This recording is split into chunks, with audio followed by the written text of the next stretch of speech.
Welcome back to the SuperCoach Experience Sunday Wrap. You're back with the old school pairing from last year. You're back with Jake and Mikey. First podcast in the, regular rounds competition for me. I guess the last one I did was in the preseason by myself, where you had me hanging in there, Jake, and I was absolutely dying. But I got through it, and it's good to have some support, and it's also good to be back in Oz. How's your team going, Jake? And most importantly, how are you? I'm good. I'm going well. The team, not so much. Another pretty, I would say, below average round Brutal for myself. I think you're in the same boat as me, Mikey. We're both not having the greatest of seasons, and I think it's most of the Supercoach experience are having a bit of a down year so far. But I think that's more to do with just how the season's panned out so far. But I mean, it's only round 4. Plenty of way to go, so I think we can all bounce back.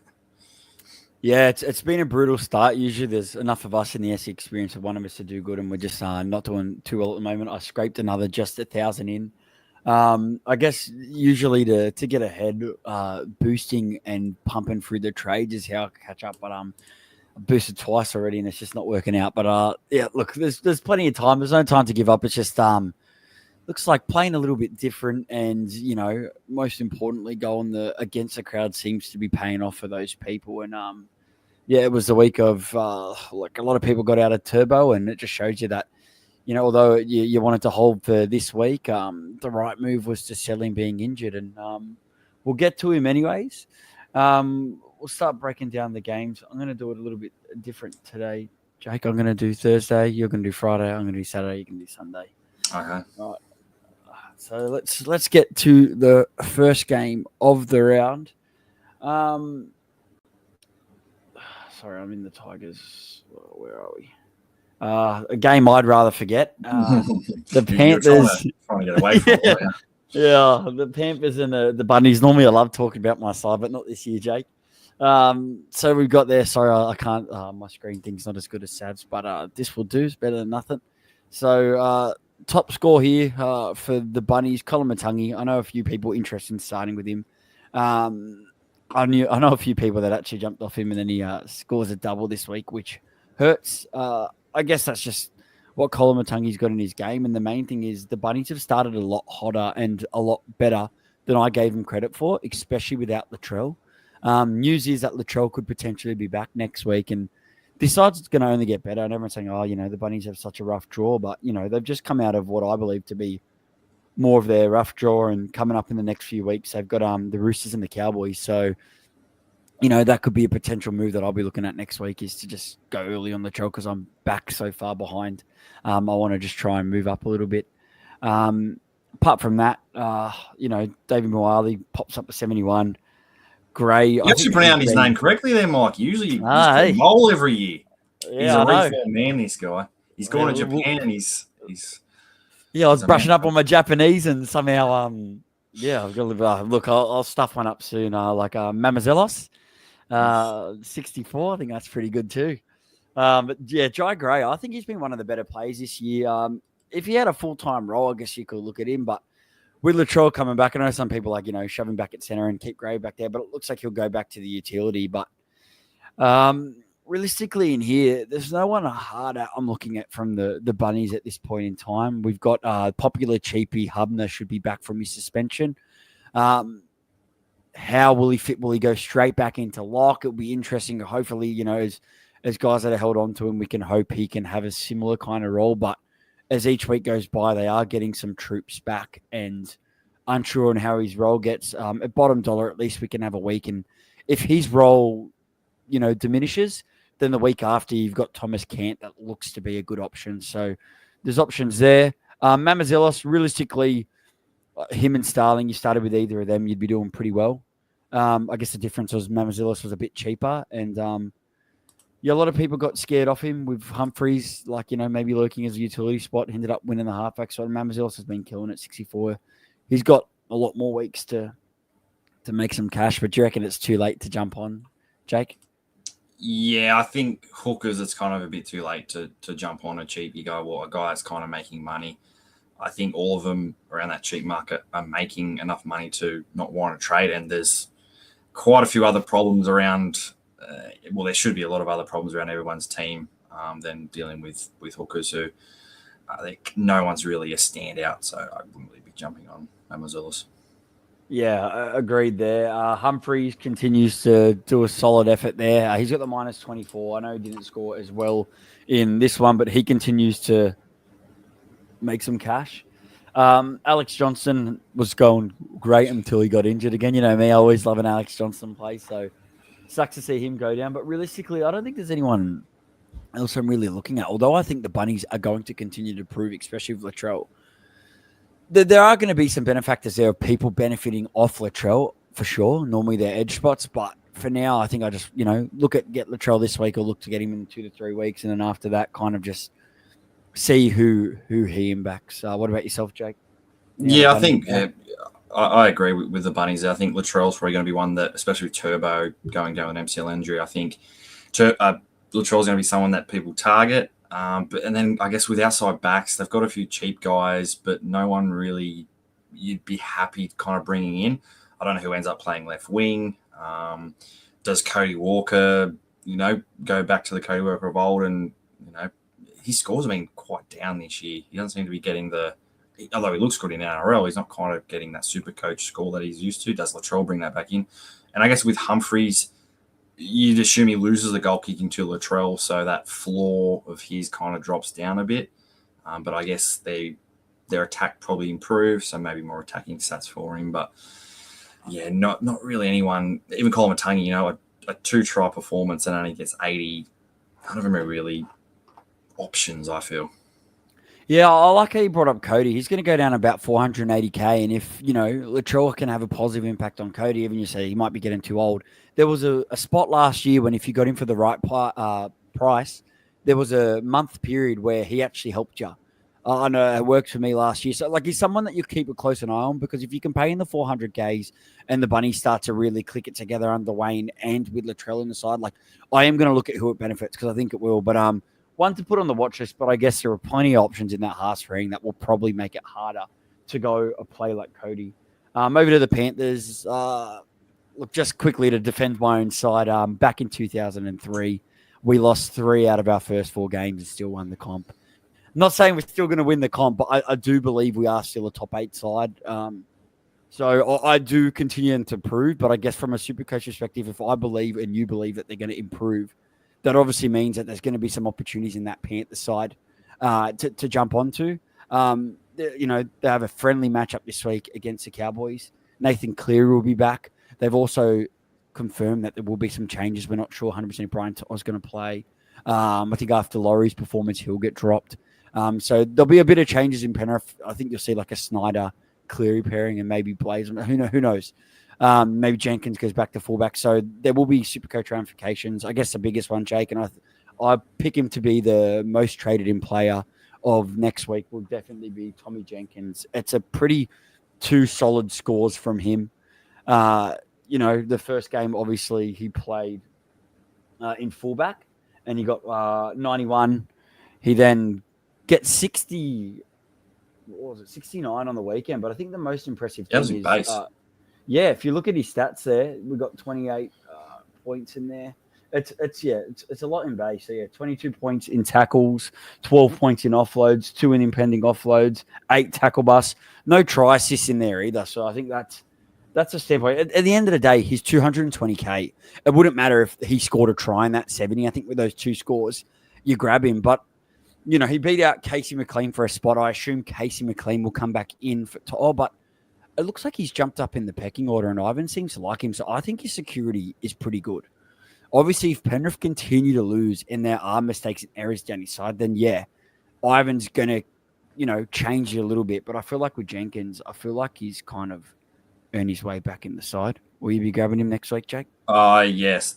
He's definitely going to be the most brought in player next week. And I'd even think he's jumped. I know that really no, but I think he's played much better than Isaac Tungo. Tungo led him 5 tries down his edge. I don't think they're going to drop him being on 750K, but I mean, he needs a bit of a reality check because he's costing a bit of, his team. But he made a couple of errors, Jenkins, but I think he did no wrong. I think he's definitely earned a spot in the side. Edwards, I don't think he's too far away either. He's maybe a chance 50-50. Yeah, 50-50 this week. But I reckon personally they might shove Jenkins back there maybe if he isn't right. But even if he isn't, he's got that centre spot. I don't think it really matters. At his first 2 games, I think he's a safe play each week too, which is handy. I think the most popular trade next week, will be Arthur's to Jenkins. I'm calling that'll be the most popular trade, with some people getting scared of Arthur's now. There's some lower scores popping in there. Apart from that, Jack Cole, I do think Ivan will persist with him and he'll stay in that side. I still wouldn't look at him as much of a option. Toll looked good before he got hurt. Isaiah Yeo, with a few lower scores in there, his price is going to dip down, and I think he will go back to what he did last year. He's going to need to continue to step up. Another interesting point to note, Scotty Sorensen went down with a Cat 1 HIA, so Garner did shift to second row. So I'm assuming they'll go with Garner, Liam Martin, but there's a chance Isaiah Papali'i could start second row, and if he did, I don't think he would, but if he did, the second that, he gets a chance to, if he becomes an 80-minute edge again, then I guess I'll look at him. But yeah, I said I'm expecting it to be Garner and Martin, and Isaiah Papali'i will stay in that front row rotation. But apart from that, yet again, until we start seeing more from Penrith, like I know Paul Adamotti I like as a pod, but he does cost a lot of money, and that 41, you wouldn't be bringing him in with that now in his rolling average. Ready to move on, Jake? Yeah, ready to get on to Friday. We'll just go back to back, man. It'll be easier. All right, take us away with the Roosters Titans. The Titans beating the Roosters 30-12. I'll start, I guess, on the losing side. The Roosters. James Tedesco puts in another, good scoring performance with an 83. I guess the fact that the Roosters aren't going too well does that, and I guess his price is kind of more than other options you'd pick at fullback. Is he still an option for turbo owners to go to, or is it Latrell's, Pappenhausen's, Gutherson's still well ahead of him? I think the issue is there is so much choice in that position. Like Tedesco's going to cost the same price as Latrell this week. Obviously, I couldn't stop anyone going with Teddy instead of Latrell because Teddy's, at least had some games during season, and obviously someone like Latrell will have injury risk, re-injury risk, I should say. Paps is going to still have a pretty low break even. If you missed Guffo last week, Cutler comes into a nice draw now. You might even still be looking at him. I think there is so many options that it might be harder to go someone like Tedesco, but at the same time, he's only in where is it? I think he's in a very low amount of sides. I can never pull it up on here. I think he's in a 4% of sides, which is pretty heavy getting Tedesco in 4%. He comes up against the Bunnies, then he comes up against the Broncos. So... And then Panthers. So the draw does get a little tough, although they did beat Penrith. So, I couldn't talk anyone out of Tedesco, but what about yourself? Could you do it? No, I prefer to kind of go down to someone else and bank a bit of money to use later. So I think the fact that I'm not really getting money out of going to Tedesco, where I think players are equally or better than him, I'd happily go to someone else. Angus Crichton, 78, just does what he does, sort of thing. Nafahu White, with a 77, kind of just in. There was no attacking stats really in there. There was a couple of offloads and line break assist. Line break assist. I mean, it's still only 8 points, still gets him 70, but only 50 minutes as well. Mikey, I see you have him, didn't play him. But, I mean, it's obviously going to be too late to bring him in now. I've got a question there, actually, from Jason McLeod there. Is it too late for White? So I guess a good segue into that question. But, look, I own him, and I played him last week for that try, so I didn't think he'd be able to back up another big score. And now that Lindsay and Spencer were all in the one side, I really didn't think he was going to get the minutes that he did. I think he got like 50 minutes. Yeah, and his work rate was higher than what it normally is, even if you take out that attacking stat. His PPM was higher in that game. After that performance, I'll be playing him next week safely now. To see him get those minutes with those other guys, it's huge. And to be honest, I saw him as kind of like a quick flip, but now I'll kind of keep riding on. I'd still be worried jumping on at this point. There are so many good trade options coming up. Like, I know Katoga's not the best buy, but he's bottom dollar for the Parramatta. Like, he's going to make a bit of money, but then you've also got Thomas Cant, who I believe will hold that spot while Lucas is out. And I think he'd be much better spending that money on it. Or yeah, it's tough. Would you buy him, Jake? Because like I got him, but I just feel like now, like 424K minus 10 break even, he's going to go up about 70K. So he's going to be priced around 500. Just under 500. I think that's probably too much for someone playing just 50 minutes. I mean, if there weren't many options that front row, which seems it's crazy enough that everyone's kind of got their best scoring players in front row at the moment, it would make sense to kind of put him there. But second row, like you did mention, the cheaper guys who can, or Thomas Camp, the way he went in his first game, he's we need to see another game base as well. So, yeah, I mean, at that price, I think the time's sailed on him. I mean, if you have him, great. It's just going to be a matter of like kind of when you're going to flip him, but it's not really a thing to worry about at this point, is it, Mikey? No. Mark Nwanganitawase with another good score of 71. Sanders Smith with a 57. It seems to be he has one terrible game and then one decent scoring game for Sanders Smith. It's just whether you can pick him in the right game to play him, and looks like you got a decent one this week. Robbie Toya, 45. Apart from that, not too much with the Roosters. Tino getting a try, but only a 77 for Tino. One that a lot of people I saw bringing in was Jaden Campbell. Sabs was one of them, yeah. Yep. I mean, you would have preferred more than a 63. Did score a try, I think. It was like it was a intercept try, intercept try, yeah. But they did score 5 tries. No, my man Brimo there. Hey, look, Brimo scored a double for 63. But the Titans look pretty good. Like, to be honest, they haven't looked super amazing. I know they're 2 wins, they've looked all right. So I don't mind the Jaden Campbell play. You are paying a premium though. 700K is the most expensive, and I guess he has Dolphins next week. Dragons, friendly matchup. Raiders. I mean, there's points there. So, I mean, it's not the worst. I just think, actually available fullback as well. With Tommy Turbo going down, he's another option I'd throw in there. I mean, he's also a flex option and allows a bit of flexibility as well later on if you want to, chuck him up at 5'8", get rid of Metcalf or something as well. So later on, I don't mind the Jaden Campbell shout. Yeah, I don't mind it. I just think, I personally don't have Munster, and if you're choosing between the two, you look at both their draws. There's pros and cons for all these guys, and having someone like Jaden Campbell in the flex might seem all right, but we've literally named the amount and plethora of fullback options we have, especially with someone coming back. I know Tom just going down, but even still, it's hard to fit 3 of those guys in. And I think even though a lot of them have been rocks and diamonds, I do think it's going to get to the point where those 3 are going to be banging out, like your 3 fullbacks, you want them banging out high scores to catch up. Yeah. I guess the only other guy I think from Gold Coast, Jalen de Groot, a potential cheapy option in a couple of weeks, only getting a 21. We need to see more than that. I think there was a question, would you downgrade Toa for de Groot next round? I'd even wait kind of an extra round to see if de Groot keeps his spot and if there's more out of him. Jenkins is obviously the priority for next week. So de Groot's kind of maybe a week after for, say, Toya, Purdue. Shibasaki's price going to go through the roof. So it's a couple of options there with everything.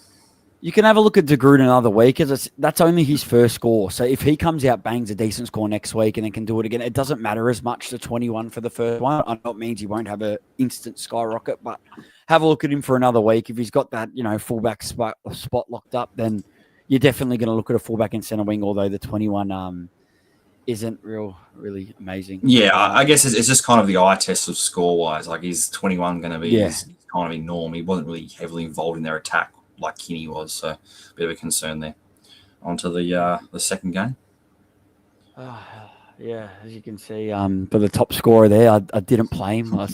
I switched him out to Toya right before that Roosters game, because this is why the weather, I had a look at it, and the thought process behind it was I didn't like the weather. I thought it's too scary not to play Arthur's. And I played the wrong one. And I know I meant to talk about Dolphins, so we've got to talk about Shibasaki. Isn't he the surprise packet this year? Madge knows what he's doing. He's got the absolute best out of him. And at this point, with the upside that he's shown, it's going to be hard to sell him. I know when all these guys get cashed out, they're going to be hard sells, but I guess one thing I didn't touch on with Toya too is I believe Toya's not a sell yet either. I think he's got a big game coming up where he can surge in price. But it's all these centre wings. The hard point with all these guys is, everyone has them. I think Shibasaki after this matchup, he's earned. I'm going to play him most weeks now because it seems like his floor's in the mid-30s, but, his upside and, that left side, Benny Hunt loves hitting him, and they're sometimes hitting him, and he's running that perfect hole where they don't have to cut him out to the wing. So it's given options. So safe play each week, and I don't have any plans on selling him in the near future. What about you, Jake? No, definitely. Well, we won't be selling him in the next 2 weeks with the price rises that come out of the 116. And he seems to have locked his spot down because Tony Staggs came back in for them, and Dean Mariner fell out. So he's locked into that left edge. And like you said, with Ben Hunt there, I think the attacking stats will come for him. Will continue, actually, because, they came in this game, so they will continue. Yeah, 100%. We'll go back we'll start the Dolphins. Top score, Max Plath, I guess, at 76. I guess we're really just going to talk about the ones that we know are SuperCoach options.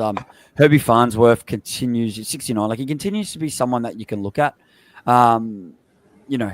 Break even 80 is going to kind of hold his value. I know you had a Farnsworth play last year, Jake, and seems like whenever you want, like, he's pretty stable in that position. So, look, there's a bunch of guys. I know a lot of people are going to target the guys that are falling in price. And right now, I just think settling's the last thing I can really prioritize. With the amount of cheapies that we have, I feel like, it's back to the old school where we're just going to have to worry about the guns later. Don't you reckon? Oh, I agree. There's cheapies making money all over the place, and we're getting kind of the next batch of cheapies coming straight after the other one. So, yeah, it's golden. But, no one's really going to make much ground up kind of getting all the same players. So I guess that is something to think about as well. It'll be just like, some people are choosing, like example, last week chose to miss people like Matty Nichols. What that's going to create is the people that get the most and create the most cash will have the best chance at coming back later in the season, obviously, if you can get your team value up. So I guess that's a different thing. With this, we have more options to make more money. So the more money you can make, obviously, the better side you can put out. But I guess if you're too far behind, that'll be a lot harder. But it's a side of the strat to look at. Apart from that, we're going to skip down to Tom Gilbert. I wouldn't say he's super heavily owned, but he's still owned decently. 54. I know a lot of people look at him as a potential sell. I get it if there's no one else in your second row, but he's putting numbers where at least he can get you between a 40 to 55. So, right now that's the least of my worries with all the other guys. Yeah, does couple of weeks suspension. So as long as you got cover, I don't think he's quite a massive sell. It's just 1 week, and if you got cover, just play one of your cheapy centre wings who seems to be scoring better than all the guns on the rest of the field. So, I'd be keeping Gilbert. Getting in 50s each week's, like you said, least of their problems at the moment.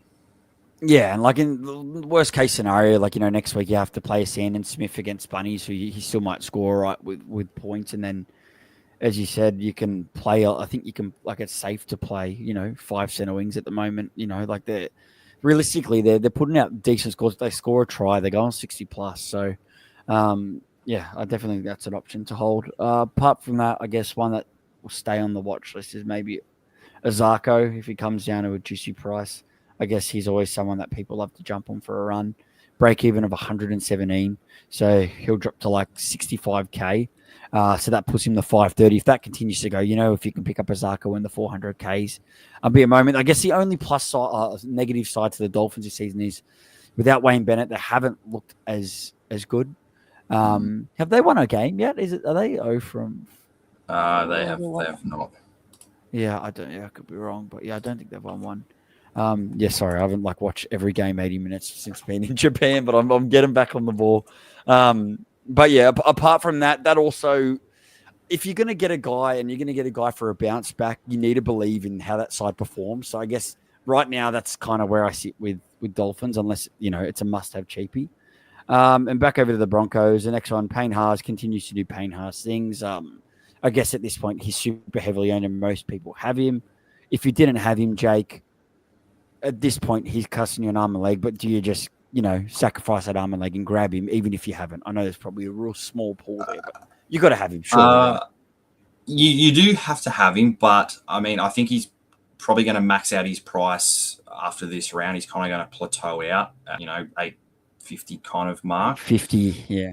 Yeah, so, if you get him now, he's probably going to be at that price in the next 3 weeks. So it's kind of like you want to use your trades elsewhere and sacrifice the points that he's going to get, or pick him up later because you need a bit of cash. You need to bring in Jenkins. You need to get rid of Tommy Turbo sort of thing. So is it like it's just weighing up kind of where you want to go in the next couple of weeks? So because I don't see his price, going fluctuating too much from the 850 mark, which he'll be at after this round. Yeah, fair point. I just think he's a kind of player that if you didn't have him, you're definitely going to want to have him because that's what hurts more when, they're up near the 40 to 50% owned and he's just killing you each week. Apart from that, with the Broncos, Reece Walsh pumps out a 56. As an owner, the guys, after a lot of people selling him for getting back-to-back stinker scores of 15, 59, goes out and gets 59, scores a try, plays 50-something minutes. It's amazing some of these players that are coming back to life. It's a hard one. Same with Walsh. I guess a lot of people jumped off this week. I held on. I think I'm going to continue to hold on with that Tom injury. I guess just the thing now is that 10 goes out of his rolling average. So he's got 250. So at least the break even is going to come a bit more. Still going to be high, but it's going to be a bit more level to the point now where you've already lost 130K. You may as well hold on now. Still a couple games to go at Suncorp. Still a friendly draw. So my plan is just to hold on, wait till he has a couple good runs together, and then jump off before another low one. Apart from that, I guess a big talking point I said at the start of the podcast, I think he'll be in the top 3 most sold next week. And that'll be Jesse Arthurs. I don't think he's a 100% sell. I think the plus to a sell, like he scored 37 still without a try. That's pretty good for him. Like he's the kind of guy that could score 37 with a try. So he's going to be 500K. And I think the main thing why people will want to cash him out next week is because him to Jenkins is a plus 280K. And you can do stuff with that kind of money. And that's why I personally will be doing that as well, because I want the money to start, making some moves. So I potentially will, but there's another side to the coin where he's still going to have games where I think he will score a double and have these high scores again while Ben Hunt is feeding him. So there is going to be a world where I don't think this will be the highest price you can cash him out for, which might be a big call. I do think, if he can bounce back instantly this week and then do it again the following week, then that's how he pushes to 550K, 600. And we've seen it many times before. You cash out, you think you got a great thing, and then he goes on and makes another 100, 150K. And I know Arthur has never done that in the past. So that's why the most common sense thing to do will be not to risk that. But I'm just saying I do see a world where he could continue to do a Jack Reed and propel towards that. No, forget that, mate. Shibasaki's the Jack Reed. Yeah, okay, yeah. I guess don't forget Jack Reed done it like 5-6 weeks in a row. So if we can see some of that stuff, then I'll agree with you. But nonetheless, look, especially if you started with him, even if you brought him in for 340, you're potentially cashing out 160K. Like, most people price a trade at 100K. So if you did that, then I think that's a win for starters and people that brought him in. Yeah, and I just agree before we move on to the next game. I think, Arthur's, if there's no other kind of guy that you can trade out in the center wing, say you got Adam Dewey, maybe he's a trade out instead of Arthur's. I wouldn't be moving any of the cheaper guys because they still have money to make. So I wouldn't be kind of trading out, 350K Rob Toyer for Jenkins, where you can pretty much get the same thing out of Arthur's for an extra 200K. I think some people will look at that, and I don't hate it. If you really think Arthur's is going to continue to have some higher scores, I don't mind it. But yeah, like you look at Toy, and I think there's more to give it that price. You just need that one, a try in that game goes to like a score of 70. That's in the rolling average for 3 weeks. So, that'll be the tough part to where people sell. So if you're not really worried about money, then maybe Toya and Purdue will be looked at. But I don't think it's time for either of those guys yet. That's why I think it'll be hard not to sell Arthurs. Because if his break even goes anywhere above 40, which it is, it's going to be hard not to sell knowing that he can dish you at 20. His floor is so low. So next on Saturday, the big upset of the weekend, Dragons top on the rainy Storm. match this one was far out. It was the whole weekend. There was rain and sunshine and rain, especially the last game today. That was crazy. Bauer Holmes, top scorer for the Dragons, 71. The two of the big most trading options with low break-evens were Gutherson and Tuapolotu. And as you can see, I'm a bit of controversy with Gutherson losing a try assist and then probably like an hour or half an hour later regaining that try assist. You saw me complain instantly, Jake, when I got taken off him. There were a lot of people complaining. So 47, I mean, this was not the game you expected a big score out of Gutherson facing the Storm. Same with Tuapolotu. Yeah. It's kind of the run coming up in the next couple of games, and the fact that, I mean, you can even put the rain into this one as well. Like, outside backs weren't going to score a lot, but it's the next couple of games where you jump on them now for the initial price rise and then ride them and gain their points in the next couple of weeks. So I can see that you've gotten both Gutherson and Tuapolotu. So it's the next couple of games. Parramatta, Titans. I mean, it's Parramatta's the one you're looking at, especially with Gutherson returning. Gutherson going back home. I think it's that case where, you know, the player that you lost that your fans didn't want to lose comes back to absolutely sting you. It happens all the time. I remember Luke Lewis doing that to Penrith back in the day when he was with the Sharkies, Jake, and they're the ones that you never forget. But most of us that were bringing in these Dragons, I'm sure, you know, my thought process was I wasn't expecting a big game against Melbourne, but I really liked the draw afterwards, and I thought that could make up for a lower score this round. And obviously, with both their super break-evens, I thought that was another plus, and I had to make a jump this week because even with both those crappy scores, with how low their break-evens were both like minus 40-something and minus 50, they're still going to go up a decent amount. So, yeah, realistically, if they score poorly against Para and Titans, and it's not going to be as good as a play. Yeah, so I mean, Gutherson will go up about 80K. Tuapolotu will go up nearly 70K. Gutherson will have a break even of probably in the 40s. Tuapolotu goes up to about 70. But yeah, it's the next couple of games of where that price rise will probably kick on again.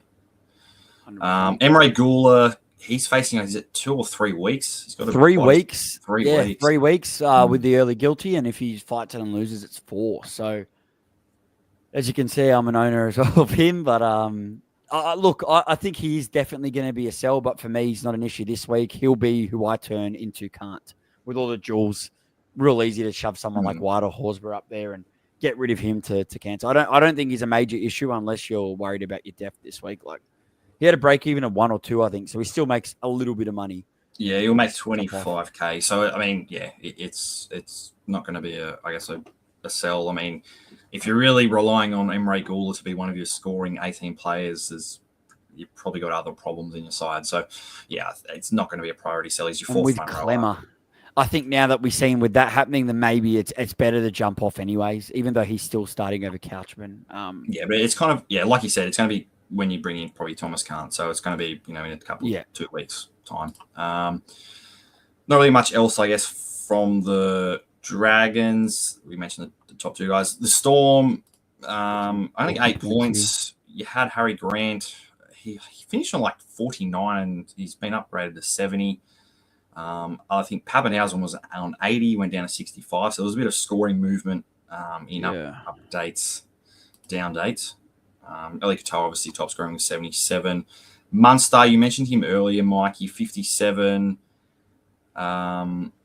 Is he someone you're targeting, or is it kind of maybe not as slam dunk as what it seemed after round 1?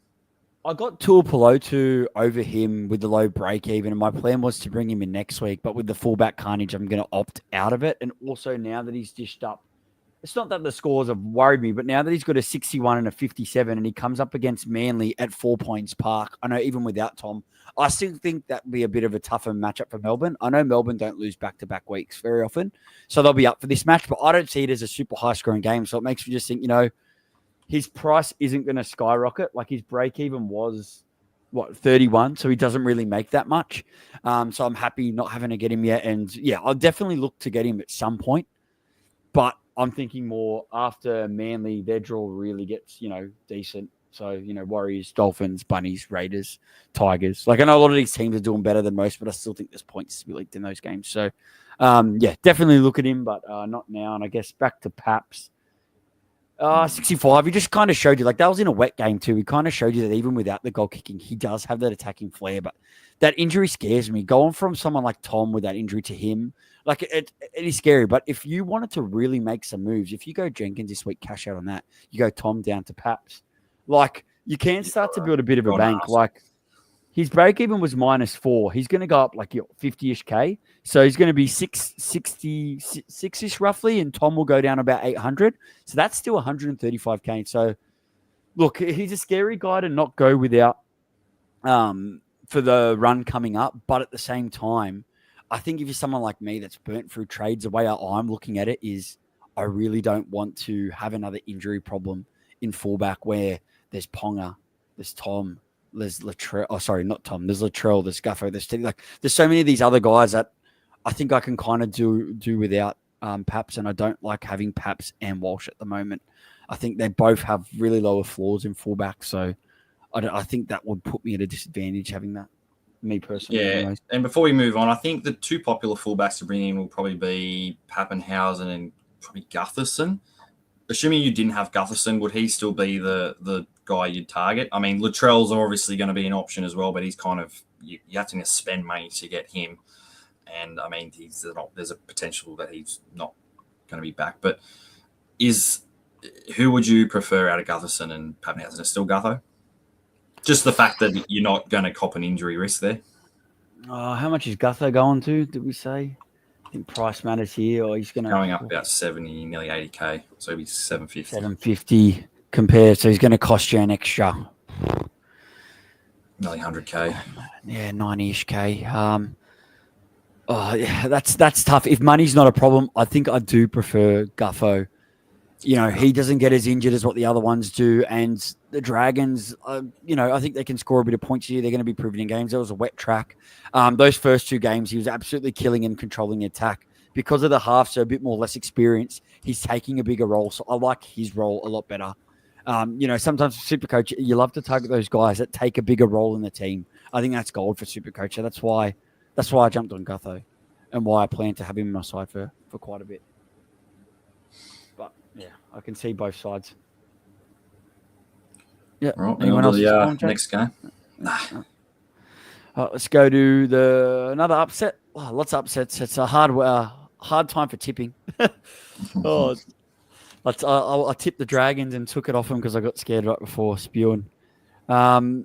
I'm getting it up on 1 2. So 30-20 for the Cowboys. Cowboys get their first win of the season, and the top scorer, Jake Clifford, who got a double. I guess it's probably going to keep Tom Duffy out of the side. It seems like it's working a bit more. Tom Dearden with 97. I guess really one that, you've always got to keep your eye on is Scotty Drinkwater. Oh, one of your favourites, Mikey. I love Scotty. I guess, I've got to believe in the Cowboys before I can do something like that. I guess the handy thing, though, to note is now with Duffy out of the side, he's kicking goals. He got 20 points in goals that game. So only one try assist. He's someone that you got to continue I want to look at some point. As I said, there are so many fullbacks to look at. Break even at 111, price 728. Like, he's someone that I constantly will want to look at some point, especially around Origin time. I'm not too sure about Cowboys coverage for buys, but he'll definitely be someone that I will look at around that period. Apart from that, Nanai, if he goes back to an 80-minute, can just get an 80-minute roll, break even at 153 here, he's going to drop 80-something K. He's going to go into the 500 Ks. If he goes back to the roll, he starts to hit a bit of form again, he could be a sneaky play as well as a pod for a decent price. I don't mind him. And apart from that, Robson's fallen off a bit compared to what he did last year. But apart from that, I guess maybe I should mention Rob Derby, who will play his third game next week. Scored a try in this one for the score in the 40s. And it's going to be hard to buy him with Jenkins on the market. I don't like a double center wing pick next week because I need to start scoring some points to catch up. So 34 and a 40 something with a try in that one. Look, if you really wanted to hate some of your center wings and you want to make some money, I guess it's not the worst play, but I don't also like having both Purdue and Derby. So not for me, Jake, for you. No, it won't be. I mean, Derby, I think he's one game kind of away from being replaced. So I think Jenkins is obviously the guy. I think you can even get Derby a bit later. He's only going to have a -10 break even, so it's not like it's going to be too crazy if he comes out and gets a decent score. It's still going to be a downgrade option to get next week, but yeah, I wouldn't like double GP. Yeah, not with all the other options. Over to the Raiders, Tapane goes up for a try 92, and just he always becomes an option at some point, but we're just spoiled for choice in front row at the moment that I feel like that'll put off people from buying him. So it could be an opportunity. I think Tamale would have been very big on the sells list as he didn't score a try and pump a decent score this week. So that's obviously going to continue his cash generation. Without that, I think his break even would have caught up pretty high. So he becomes a hold with that 78 now in his rolling average. The big thing I think with the Raiders back-to-back loss, and it has to be said, is the Ricky Roulette. When they start to lose games in a row, he starts to change around his side. Starling's probably going to go back to the bench at some point, which again, no chance. But it happens. When they start to lose, he starts to, load that gun and just start firing it. So I don't know what implications that could have, but I'm a little bit wary on it. But as for now, it's just there's so many options that the Raiders making money, so I guess just ride them while they're making money. Nicholson pumped up a 45. I really thought this was a game where he could benefit and score a try with the weaky Cowboys edge, but he still makes a fair chunk of money. I know that big game rolls out of his rolling average and immediately, so he makes 70 odd K, but I guess his break even will creep up. But it's not a bad option. I know Hosking will eventually come back, but I don't think it's panic session for now. Starling 44, he continues to be solid. I know it's probably his lowest score of the season, but I'm not too worried yet. Yeah, I was going to say yes. I mean, it's back-to-back games playing. I think he played 56 minutes. Last week he played 53, and you did mention that they lost both the games. And Ricky does seem to enjoy dropping Starling to the bench. So, yeah, he's kind of one to watch. If there's another bad game, I think it's someone that we might need to jump off soon, because I think that he might have kind of peaked by that point. I mean, he's still going to have looks like he might have peaked already. Break even 52. He's going to make 57K, so he's going to go up to nearly 500K. Yeah, 100 goes out. Yeah, so the 100 will roll out. So I mean, it's not complete 50 and 44. Yeah, it's not. If he continues to stay in that side and be the starting hooker, I think he's very creative at that ruck. That I'm fine to have him, but as soon as he goes back to a bench role or his minutes absolutely plummet, then you might look to jump off. But as we've mentioned the whole podcast, Jake, there are a lot of fires to put out. And if you don't, then yeah, maybe that's something you could look at. But yeah, it's not panic stations yet. Hudson Young with a 42. When he always pairs some slow games together, keep him on your watch list, that's for sure. He's a good guy to pounce on. But apart from that, I'm happy to move on to somehow your team. Yeah, we don't really want to move on to this one, but you mentioned fire. The Dogs' defense is on fire. They were just 4-0. How good! They've been outstanding. Frustrated us out of this game. Their defense kept them. I mean, they no Burton, no Kikau, no Karaz, so they're only going to get better with those guys coming back. Jacob Preston, I'm a happy owner. 122. There was a couple of people that jumped off him just because he wasn't performing too well. Played on the left side, the left edge, and yeah, a big game. Bronson Cherry, a big one as well with 99. Bailey Haywood, I mean, second row forward playing at 5'8", a weird one, and he looked really good for them. But I mean, in terms of SuperCoach options, outside of, say, Preston, there's not really any options for the Bulldogs, which is weird because they are top of the comp. Is there anyone kind of from the Bulldogs other than the guys who might be coming back in Karaz and Burton some way down the track? Is there kind of anyone at their side now that you would potentially look at? I mean, Connor Tracy's doing a pretty good job at fullback, but he's not like he's an exciting pick with all the, I guess, the cheapy options available at centre wing. Yeah, I kind of agree with you. It's really Preston, but really with that big score in hand, you're going to want to jump on Preston this week, and I just can't do that. So it kind of doesn't make him an option for me. But yeah, the big one will be when Karaz gets back, jumping on him as early as possible. I did this for moves all last year. Take the risk, jump on guys early, even if they come back from injury. I don't care, jump on early, because obviously as soon as they play that third game, everyone's going to bring the big guns in when they're performing because they've had those past seasons where they've killed it. So at least if you jump on them from game one and they kill it from game one, you'll get 1 to 2 scores at a lower ownership, and you make a small gap there. And you don't have to shed all that cash to bring him in and panic on that last week. So, yeah, 100%. As soon as Kraz comes in, I'll be looking at jumping on him as soon as I can. Hopefully it's around the time where one of these other centre wings peak, because I know they'll be looking back soon. And I guess Burden, and I really liked how Kickow was playing. For the price, he was fairly decently cheap to take a punt. That when he does come back and does proof fitness, I wouldn't mind it, because I do believe the Bulldogs' attack is going to continue to improve. Kind of like how Penrith started with their defensive systems and then the attack developed off the back of it. I do think the Bulldogs can. I do think Bulldogs will stay as a consistent team all year. I know it's only 4 weeks. It might seem early, but I do really think they're building a roster where they do look to me right now like a top 4 side. And I know that might, that's how I see it. I feel like they're building a good culture there. So that means they're definitely targets for SuperCoach. But apart from that, I guess there's no one else I can really jump on hard yet apart from that. But yeah, Connor Tracy, you did mention it, Jake. He isn't going too bad. And over to the other side of the park, which I don't want to talk about, as you didn't want to talk about your Penny Panthers, Mikey. Painful loss, but I mean, it seemed like 2 top 6 teams at worst playing in this one, and that's just the defense that kind of got us. Fanua Blake, 78 points just in base.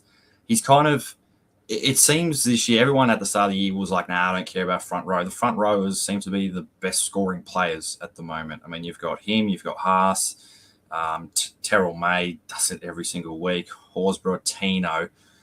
I mean, it's kind of like we should have paid up for front row to begin with. I mean, the price does come down. I mean, he's not quite scoring as well as those other two, but the minutes is the big thing, right? If he's getting these minutes, I mean, we did lose 2 players. Talakai, yeah, Talakai and Ero, so it did affect us a bit. So that's probably something to look at. But I mean, Fanua Blake, if his price is going to come down a little bit, but again, not really a problem that we're going to look to be fixing.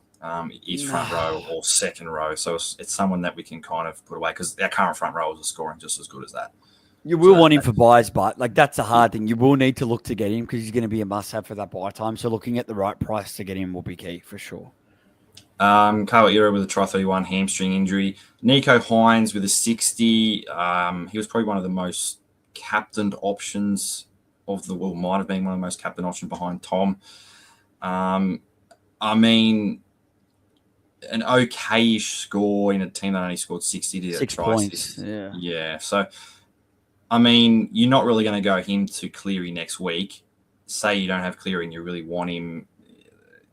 What do you kind of do? You're just going to have to hopefully. You have both of them, don't you? Yeah, I got both. I started with both, so I didn't have to have that headache all season. Like, I know right now not starting with Cleary would have been the better move, but yeah, yet again, don't have to worry about that problem. But we do have this thing called flex with Tommy going. Tommy to Cleary.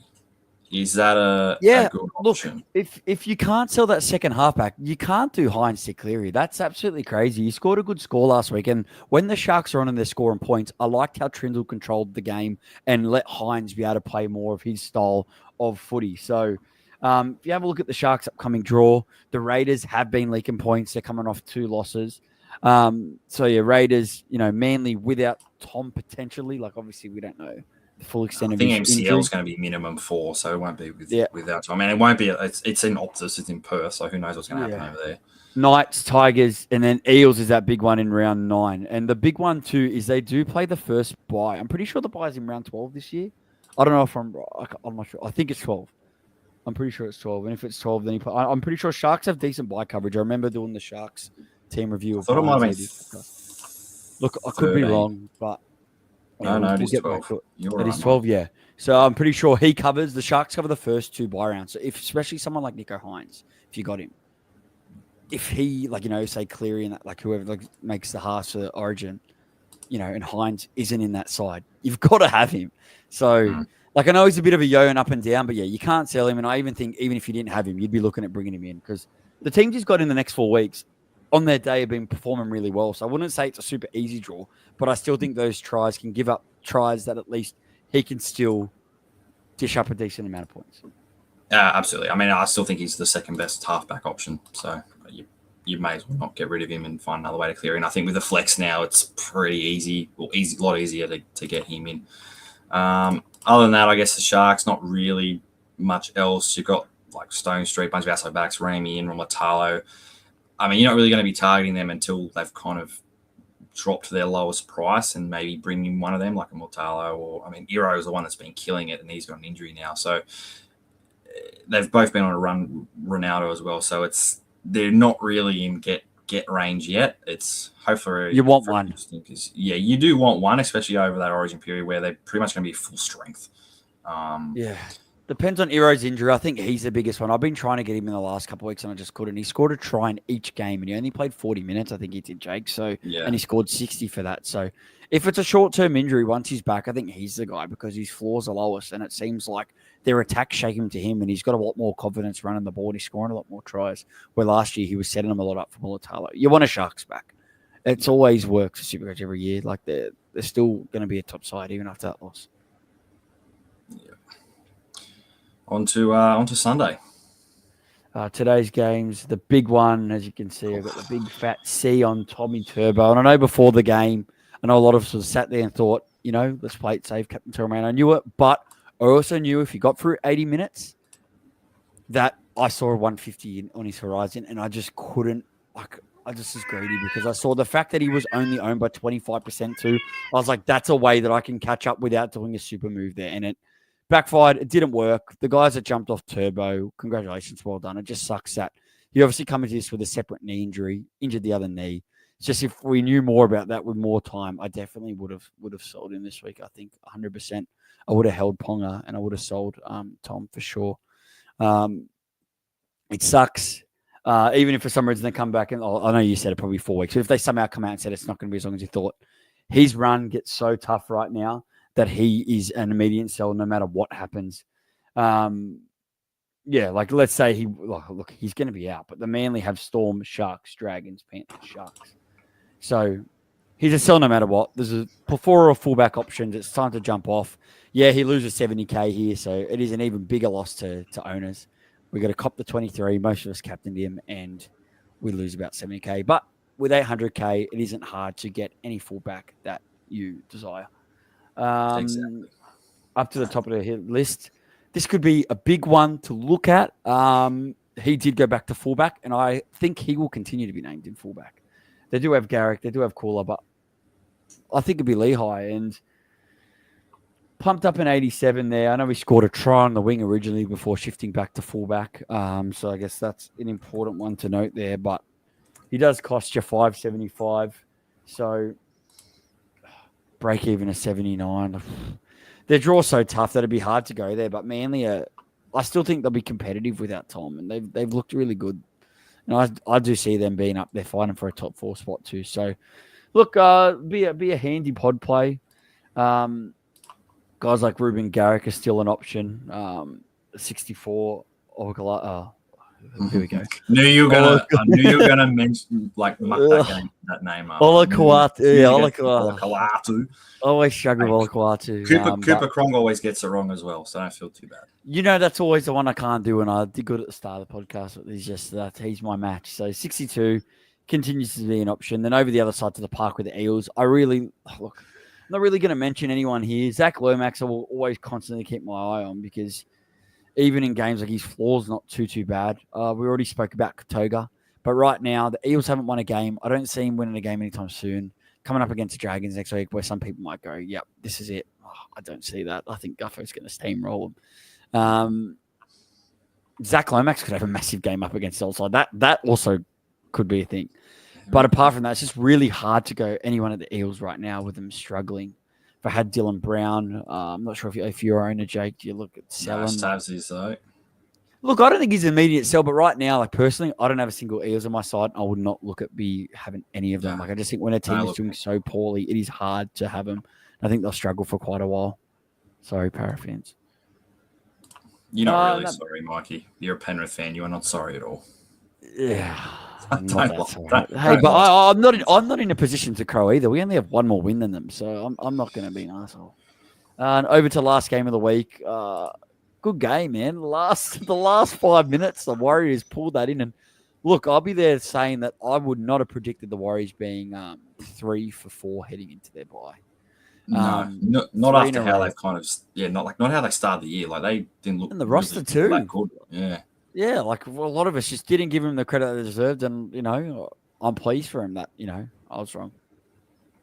I guess the big one out of this one, Terrell May, 97. Well, he would have been a great switch to captain, and he got denied a try because he dropped the ball over the line. That could have been 130. 130, crazy. I mean, I'm pretty sure he played the entire game. They had a few injuries, but that's crazy. 97 from him.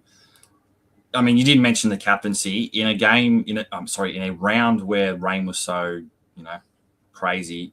It did make sense to go someone safe like a Payne Haas or a Terrell May, but like you, like me, a lot of us saw that 70% of Sunday afternoon against Parramatta. We'll be right. But yeah, I guess. A question for you, Jake, before we move on. Is it getting Yep. to the point with the trend that we've seen with the front rowers? We've seen a lot of these fullbacks, Ponga dished up a 40, heavily captain. Tom this week gets injured. There's a lot of these risks with the fullbacks at the moment. And right now, I know we're all chasing those big scores because their ceiling's a lot higher.